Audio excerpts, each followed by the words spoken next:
Everyone, welcome to success by Shikha, my official YouTube channel. और मैं हूं शिखा और आज हम लोग 22 और 23 फरवरी के कुछ इंपॉर्टेंट करंट अफेयर्स देखेंगे। और हाँ, अगर मेरा कंटेंट अच्छा लगे तो मेरे चैनल को लाइक शेयर सब्सक्राइब जरूर कीजिएगा। अब बढ़ते हैं क्वेश्चन की तरफ। तो मेरा पहला क्वेश्चन है कि हाल ही में किस राज्य सरकार के मंत्रिमंडल ने मिशन लाल लकीर को मंजूरी दी है? तो हमारा पहला ऑप्शन है एमपी, दूसरा है पंजाब, तीसरा है हरियाणा और चौथा है उत्तर प्रदेश। तो हमारा सही आंसर होगा कि मिशन लाल लकीर को मंजूरी हाल फिलहाल पंजाब गवर्नमेंट के द्वारा दिया गया है। अब देखते हैं कि मिशन लाल लकीर का मतलब होता क्या है। तो इसका मतलब ये होता है कि गांव का वो एरिया जहां पे लोग रहते हैं जिसे आप मोनेटाइज नहीं कर सकते, ये रजिस्टर्ड भी नहीं होता, अब गवर्नमेंट का ये कहना है कि इसको भी आप बेच पाओगे, इसको भी आप मोनेटाइज कर पाओगे। अब देखते हैं कि पंजाब के सीएम का क्या नाम है। तो इनका नाम है अमरिंदर सिंह। यहाँ के गवर्नर हैं, उनका नाम है बीपी सिंह बदनौर। और हरियाणा के सीएम के बारे में देखते हैं कि इनका क्या नाम है। तो इनका नाम है मनोहर लाल खट्टर। और यहाँ पे जो गवर्नर हैं उनका नाम है सत्यदेव नारायण। अब देखते हैं यूपी के बारे में। तो यूपी के सीएम का नाम तो सबको पता होगा, हमेशा लाइमलाइट में रहते हैं, योगी आदित्यनाथ जी। और यहाँ की जो गवर्नर है उनका नाम है आनंदीबेन पटेल। अब बढ़ते हैं अपने अगले क्वेश्चन की तरफ। तो हमारा अगला क्वेश्चन है कि श्री गुरु रविदास विश्व महापीठ राष्ट्रीय अधिवेशन किस शहर में आयोजित किया गया? तो हमारा पहला ऑप्शन है वाराणसी, दूसरा है लखनऊ, तीसरा है न्यू दिल्ली और चौथा है भोपाल। तो हमारा सही आंसर होगा कि श्री गुरु रविदास विश्व महापीठ राष्ट्रीय अधिवेशन ये नई दिल्ली में आयोजित किया गया। अब देखते हैं कि श्री गुरु रविदास जी का जन्म कहाँ हुआ था। तो इनका जन्म हुआ था वाराणसी में और ये भाईचारा के लिए बहुत काम किए थे। अब बढ़ते हैं अपने अगले क्वेश्चन की तरफ। तो मेरा अगला क्वेश्चन है 30वें एड्रियाटिक पर्ल टूर्नामेंट किस देश में आयोजित किया जा रहा है? तो हमारा पहला ऑप्शन है रोमानिया, दूसरा है मोंटेनेग्रो, तीसरा है बुल्गारिया और चौथा है अल्बानिया। तो हमारा सही आंसर होगा कि 30वें एड्रियाटिक पर्ल टूर्नामेंट का आयोजन ये मोंटेनेग्रो में हो रहा है। अब देखते हैं कि रोमानिया की राजधानी कहाँ है। तो रोमानिया की राजधानी है बुखारेस्ट और यहाँ की करेंसी है रोमानियन लेव। अब देखते हैं बुल्गारिया की राजधानी कहाँ है। तो बुल्गारिया की राजधानी है सोफिया और यहाँ की करेंसी है बुल्गारियन लेव। अब देखते हैं अल्बानिया के बारे में। तो अल्बानिया की राजधानी है तिराना और यहाँ पे जो करेंसी चलती है वो है अल्बानियन लेव। अब बढ़ते हैं अपने अगले क्वेश्चन की तरफ। तो मेरा अगला क्वेश्चन है कि टोक्यो 2020 ओलंपिक संचालन समिति का अध्यक्ष किसे चुना गया? तो हमारा पहला ऑप्शन है नरिंदर बत्रा, दूसरा है तारा कोनोहाल, तीसरा है ओशिहिदे सुगा और चौथा है सीको हसीमोतो। तो हमारा सही आंसर होगा कि टोक्यो 2020 ओलंपिक संचालन समिति का अध्यक्ष सीको हसीमोतो को नियुक्त किया गया है।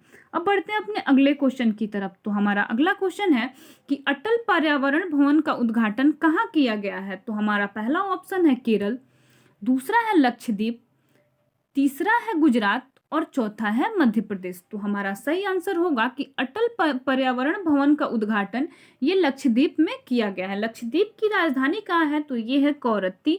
अब केरल के बारे में देखते हैं। तो केरल का एस्टेब्लिशमेंट हुआ था 31 अक्टूबर 1956 को और यहाँ पे टोटल जो जिले हैं वो हैं 14। अब बढ़ते हैं अपने अगले क्वेश्चन की तरफ। तो हमारा अगला क्वेश्चन है कि हाल ही में भारत का सबसे ऊंचा प्यूरिफायर फिल्टर किस स्थान पर ट्रायल के लिए स्थापित किया जाएगा? तो हमारा पहला ऑप्शन है नई दिल्ली, दूसरा है मुंबई, तीसरा है चंडीगढ़ और चौथा है इनमें से कोई नहीं। तो हमारा सही आंसर होगा कि सबसे ऊंचा प्यूरिफायर फिल्टर ये चंडीगढ़ में स्थापित किया जाएगा। अब बढ़ते हैं अपने अगले क्वेश्चन की तरफ। तो हमारा अगला क्वेश्चन है कि सर्वश्रेष्ठ अभिनेता के लिए दादा साहेब फाल्के अवार्ड से किसे सम्मानित किया गया है? तो हमारा पहला ऑप्शन है अमिताभ बच्चन, दूसरा है अक्षय कुमार, तीसरा है सलमान खान और चौथा है इनमें से कोई नहीं। तो हमारा सही आंसर होगा कि दादा साहेब फाल्के अवार्ड 2021 में ये अक्षय कुमार को सर्वश्रेष्ठ अभिनेता के रूप में सम्मानित किया गया है। इनकी मूवी लक्ष्मी के लिए इन्हें सम्मानित किया गया है और दादा साहेब फाल्के अवार्ड का ये 5वां संस्करण है। और इसमें अभिनेत्री को जिन्हें दादा साहेब फाल्के अवार्ड दिया गया है उनका नाम है दीपिका पादुकोण और उन्हें छपाक मूवी के लिए ये इससे अवार्ड से सम्मानित किया गया है। अब बढ़ते हैं अपने अगले क्वेश्चन की तरफ। तो हमारा अगला क्वेश्चन है कि ऑक्सफोर्ड इकोनॉमिक के अनुसार कैलेंडर वर्ष 2021 के लिए भारत की अनुमानित जीडीपी दर क्या है? तो हमारा पहला ऑप्शन है 10.5, दूसरा है 10.75, तीसरा है 10.2 और चौथा है 11। तो हमारा सही आंसर होगा कि ऑक्सफोर्ड इकोनॉमी के अनुसार कैलेंडर वर्ष 2021 के लिए भारत का जो जीडीपी रेट इनके द्वारा बोला गया है वो है 10.2। अब बढ़ते हैं अपने अगले क्वेश्चन की तरफ। तो हमारा अगला क्वेश्चन है कि भारत और इंडोनेशिया की सेनाओं ने हाल ही में किस क्षेत्र में अपना पासेक्स आयोजित किया है? तो हमारा पहला ऑप्शन है अरब सागर, दूसरा है दक्षिण चीन सागर, तीसरा है प्रशांत महासागर और चौथा है आर्कटिक महासागर। तो हमारा सही आंसर होगा कि भारत और इंडोनेशिया ने अपने हाल ही में किस ये पासेक्स जो आयोजित हुआ है ये अरब सागर में आयोजित किया गया है। अब बढ़ते हैं अपने अगले क्वेश्चन की तरफ। तो हमारा अगला क्वेश्चन है कि किस खिलाड़ी ने ऑस्ट्रेलियन ओपन में 2020 का महिला एकल का खिताब जीता है? तो हमारा पहला ऑप्शन है कैरोलिना मकोवा, दूसरा है जेनिफर ब्रांडी, तीसरा है नाओमी ओसाका और चौथा है सेरेना विलियम्स। तो हमारा सही आंसर होगा कि ऑस्ट्रेलियन ओपन महिला में ये नाओमी ओसाका जीती हैं और ये कहाँ की रहने वाली हैं? तो ये जापान की रहने वाली हैं। और ऑस्ट्रेलियन ओपन 2021 ये पुरुष में ये नोवाक जोकोविच जीते हैं और ये डेनियल मेदवेदेव जो हैं उनको हराकर। अब डेनियल मेदवेदेव कहाँ के रहने वाले हैं? तो ये रूस के रहने वाले हैं। अब बढ़ते हैं अपने अगले क्वेश्चन की तरफ। तो हमारा अगला क्वेश्चन है कि पूर्वी भारत के कौशल विश्वविद्यालय की आधारशिला किस राज्य में रखी गई है? तो हमारा पहला ऑप्शन है पश्चिम बंगाल, दूसरा है असम, तीसरा है झारखंड और चौथा है सिक्किम। तो इसका सही आंसर होगा कि ये विश्वविद्यालय आधारशिला ये असम राज्य में रखी गई है। अब बढ़ते हैं अपने अगले क्वेश्चन की तरफ। तो हमारा अगला क्वेश्चन है कि किस राज्य में हाल ही में स्मार्ट आंगनवाड़ियों के लिए निम्न में से 9 करोड़ रुपए किस राज्य सरकार को आवंटित किए हैं? तो हमारा पहला ऑप्शन है आंध्र प्रदेश, दूसरा है तमिलनाडु, तीसरा है कर्नाटक और चौथा है केरल। तो स्मार्ट आंगनबाड़ी बनाने के लिए ये 9 करोड़ ये केरल गवर्नमेंट के द्वारा ये आवंटित किए गए हैं। अब बढ़ते हैं अपने अगले क्वेश्चन की तरफ। तो हमारा अगला क्वेश्चन है कि हाल ही में किस देश ने महिलाओं के लिए सशस्त्र बल में प्रवेश की अनुमति दी है? तो हमारा पहला ऑप्शन है नाइजीरिया, दूसरा है उत्तर कोरिया, तीसरा है सऊदी अरब और चौथा है पाकिस्तान। तो हमारा सही आंसर होगा कि सशस्त्र बल में प्रवेश के लिए ये सऊदी अरब गवर्नमेंट के द्वारा मंजूरी दी गई है। इससे क्या होगा कि इसके अब महिलाएं अब सिपाही में सर्जेंट में भर्ती भी इनका किया जाएगा और इसका उद्देश्य ये है कि महिलाओं के अधिकार को बढ़ावा देना। अब बढ़ते हैं अपने अगले क्वेश्चन की तरफ। तो हमारा अगला क्वेश्चन है कि किस पूर्व भारतीय बल्लेबाज ने ऑनलाइन शिक्षा देने वाली कंपनी अनअकैडमी में बहुस्तरीय साझेदारी के तहत रणनीतिक निवेश किया है?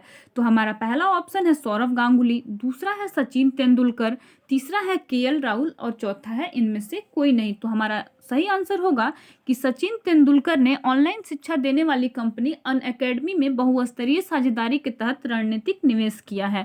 अब जो अनअकैडमी के सीईओ हैं उनका नाम है गौरव मुंजाल। उनका ये भी कहना है कि अब अनअकैडमी के ब्रांड एम्बेसडर सचिन तेंदुलकर होंगे। अब बढ़ते हैं अगले क्वेश्चन की तरफ। तो हमारा अगला क्वेश्चन है कि हाल ही में डीआरडीओ ने देश में निर्मित सतह से हवा में मार करने वाली किस मिसाइल को 2 बार परीक्षण किया है?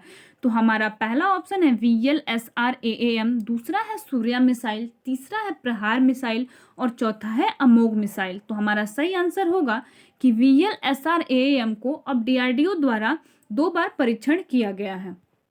अब बढ़ते हैं अपने अगले क्वेश्चन की तरफ। तो हमारा अगला क्वेश्चन है कि भारत ने हाल ही में मालदीव के साथ कितने करोड़ डॉलर के रक्षा ऋण समझौते पे हस्ताक्षर किया है?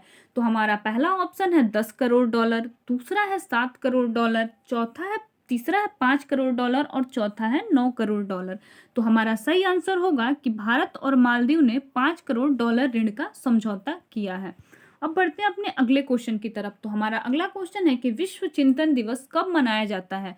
तो इसका सही आंसर होगा कि विश्व चिंतन दिवस ये 22 फरवरी को मनाया जाता है। अब देखते हैं कि ये अगला क्वेश्चन क्या है। तो अगला है कि S&P ग्लोबल रेटिंग ने इंडिया आउटलुक 2021 पर आयोजित वेबिनार के दौरान अनुमान ये लगाया है कि भारत अगले फाइनेंशियल ईयर वित्त वर्ष में 10% वृद्धि के साथ सबसे तेजी से उभरती हुई और अर्थव्यवस्थाओं में से एक होगा। अब S&P ग्लोबल रेटिंग का हेडक्वार्टर कहाँ है? तो ये है न्यूयॉर्क में और इसके अध्यक्ष का नाम है जॉन ब्रिसफोर्ड।